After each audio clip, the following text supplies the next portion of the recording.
श्री दुर्गा सप्तशती पहला अध्याय।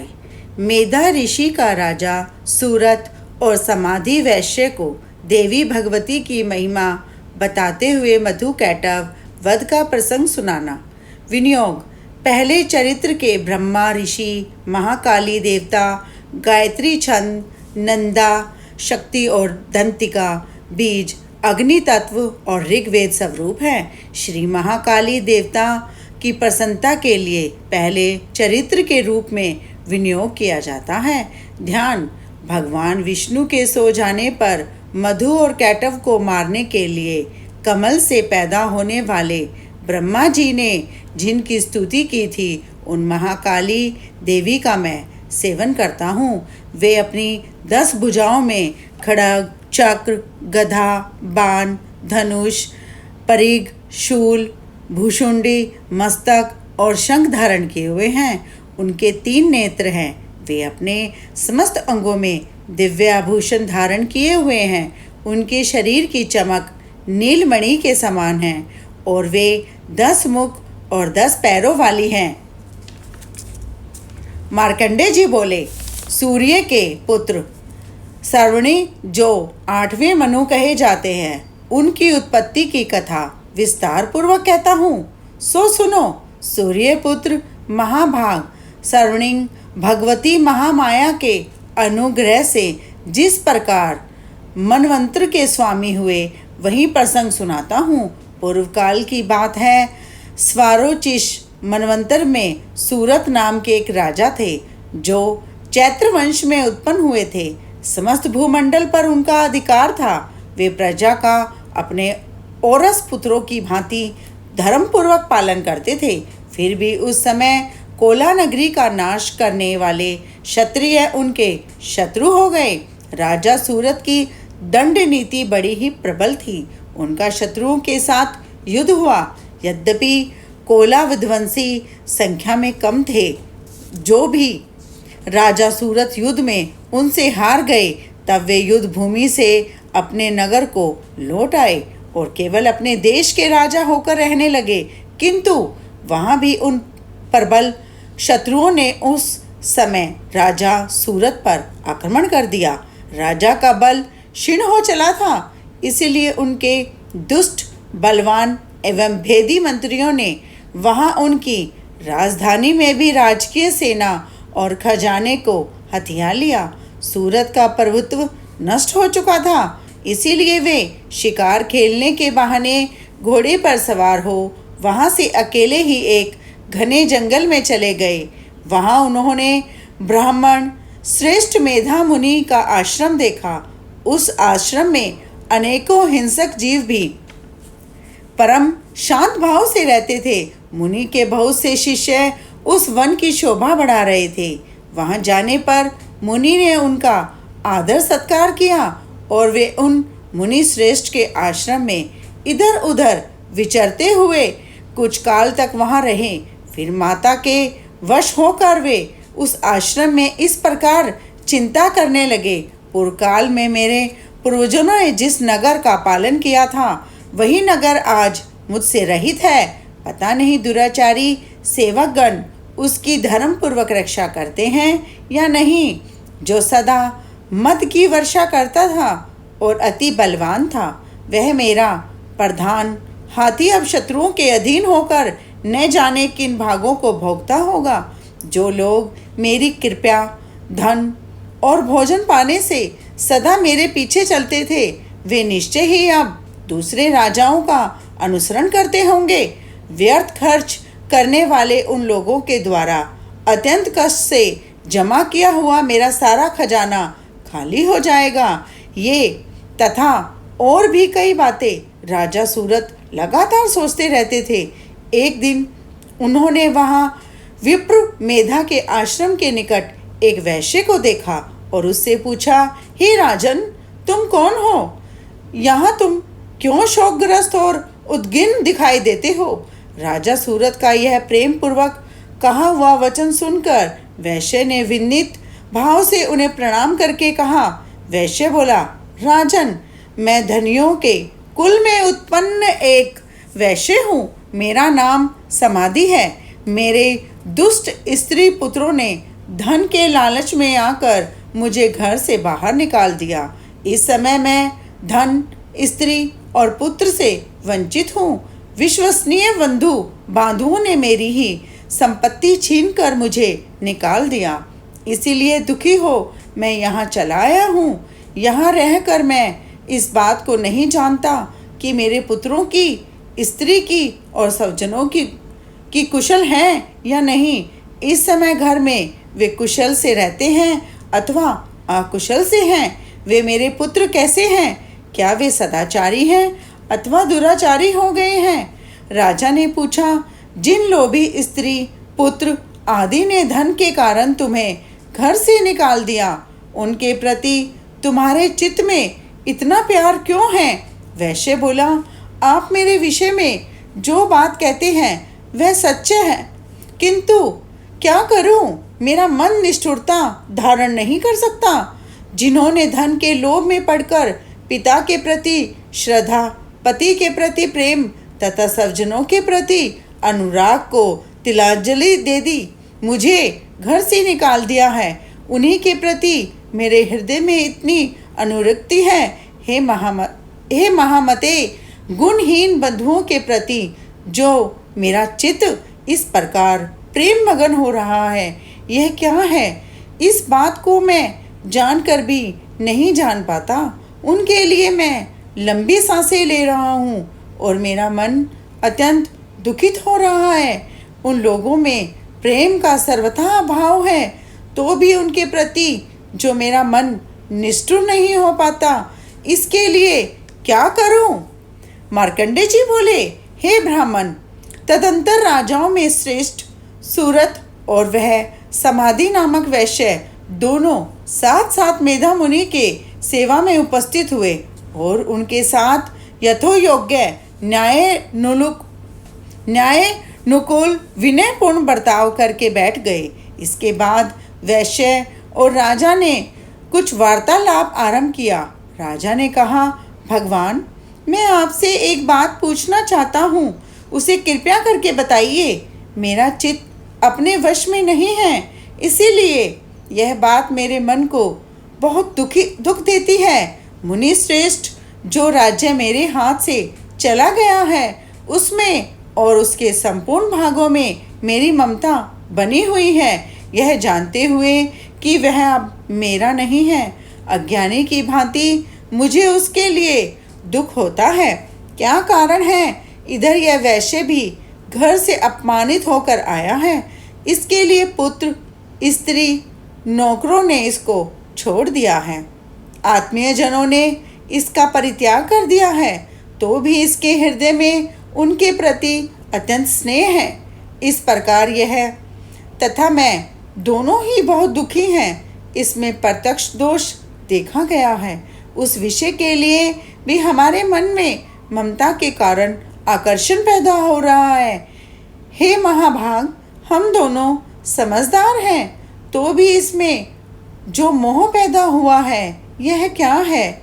विवेक शून्य पुरुष की भांति मुझ में और इसमें भी यह मूढ़ता स्पष्ट दिखाई देती है।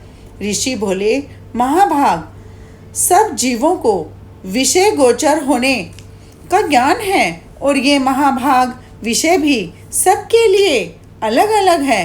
कुछ प्राणी दिन में नहीं देखते तथा कुछ जीव ऐसे हैं जो दिन और रात्रि में बराबर ही देखते हैं। यह ठीक है कि मनुष्य समझदार होते हैं, किंतु केवल वे ही ऐसे नहीं होते। पशु, पक्षी आदि सभी प्राणियों में बुद्धि होती है।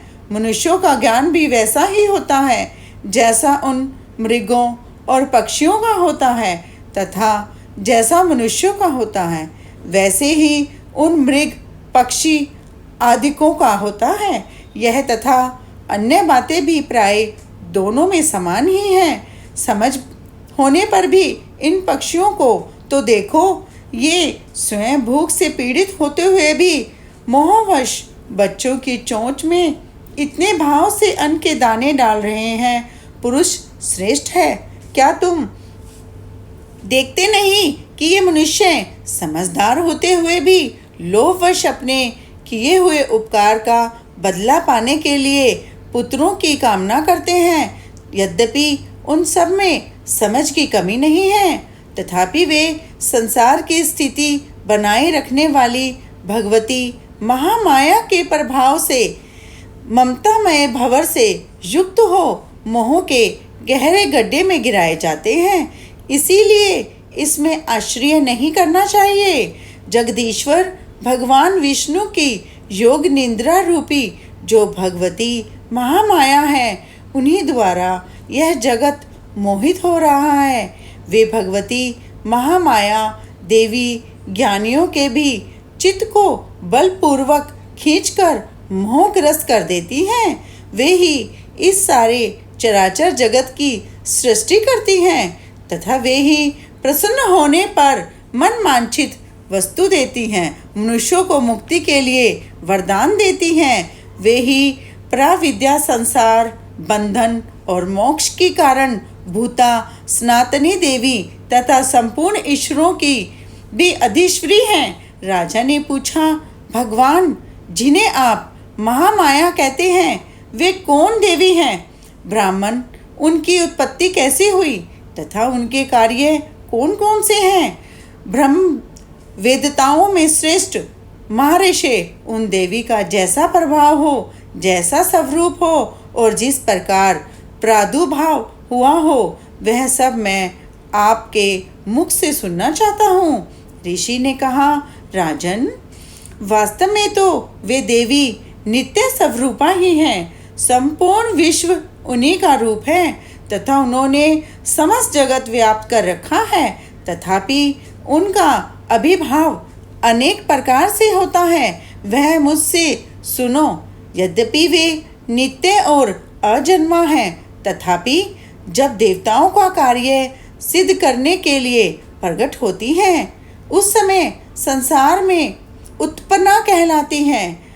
कल्प के अंत में जब संपूर्ण जगत एक ही महासागर में डूब रहा था और सबके प्रभु भगवान विष्णु शेषनाग की शैया बिछाकर योग निद्रा में लीन सो रहे थे, उस समय उनके कानों की मैल से दो भयंकर असुर उत्पन्न हुए जो मधु और कैटभ के नाम से प्रसिद्ध थे।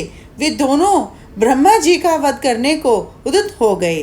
भगवान विष्णु के नाभि कमल में विराजमान प्रजापति ब्रह्मा ने जब उन दोनों भयंकर असुरों को देखा, अपने पास मारने के लिए आता और भगवान को सोया हुआ देखा, तो एकाग्रचित्त होकर उन्होंने भगवान विष्णु को जगाने के लिए नेत्रों में निवास करने वाली योग निद्रा की स्तुति आरंभ की, जो इस विश्व की स्वामिनी है, जगत को धारण करने वाली, संसार का भरण पोषण और संहार करने वाली तथा तेज स्वरूप भगवान विष्णु की अनुपम शक्ति है। उन्हीं भगवती निद्रा देवी की भगवान ब्रह्मा स्तुति करने लगे। ब्रह्मा जी ने कहा, देवी तुम ही स्वाहा, तुम ही स्वधा, तुम ही वष्टकार हो, स्वर भी तुम्हारे ही स्वरूप हैं, तुम ही प्राणदायिनी सुधा हो। नित्य अक्षर प्रणव में आकार, उकार, मकार, इन तीनों मात्राओं में तुम ही स्थित हो तथा इन तीनों मात्राओं के अतिरिक्त जो बिंदु रूपा नित्य अर्ध मात्रा है, जिसका विशेष रूप से उच्चारण नहीं किया जा सकता, वह भी तुम ही हो। इस तरह तुम ओ रूप हो। देवी तुम ही संध्या, सावित्री तथा परम जननी हो। देवी तुम ही इस सकल ब्रह्मांड को धारण करती हो। तुमसे ही इस जगत की सृष्टि होती है, तुम ही से इसका लालन पालन होता है और सदा तुम ही कल्प के अंत में सबको अपना ग्रास बना लेती हो।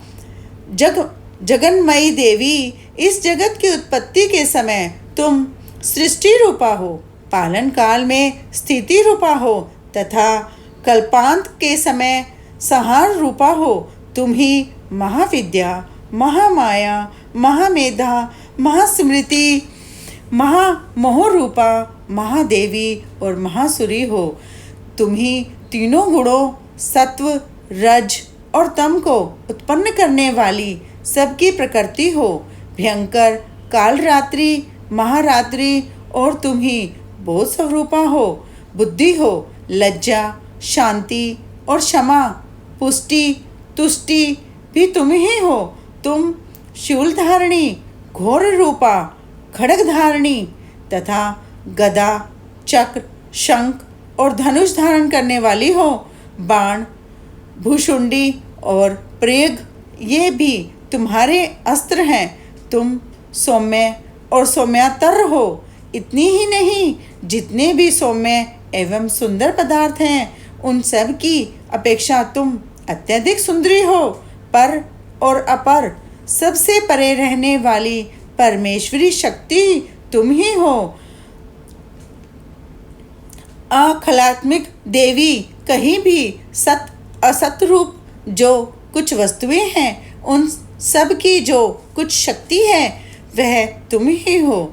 ऐसी अवस्था में तुम्हारी स्तुति क्या हो सकती है? जो इस जगत की सृष्टि, पालन और संहार करते हैं उन भगवान को भी जब तुमने निंद्रा के अधीन कर दिया है तो तुम्हारी स्तुति करने में यह कौन समर्थ हो सकता है?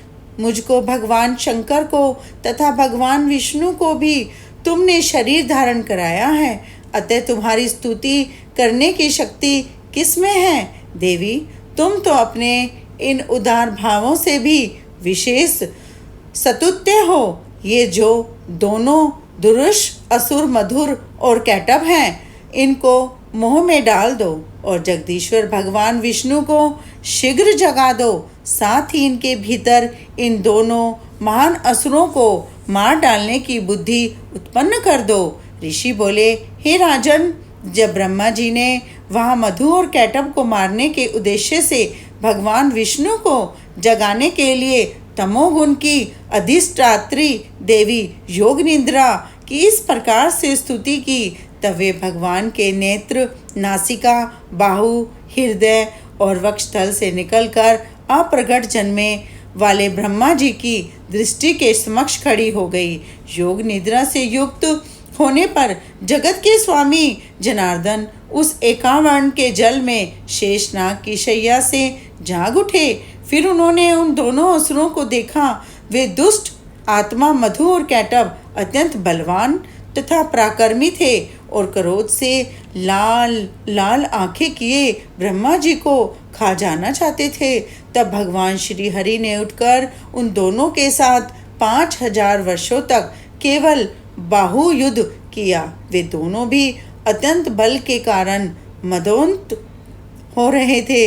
इधर माया ने भी उन्हें मोह में डाल रखा था, इसीलिए वे भगवान विष्णु से कहने लगे, हम तुम्हारी वीरता से प्रसन्न हैं, तुम हम लोगों से किसी वर की कामना करो।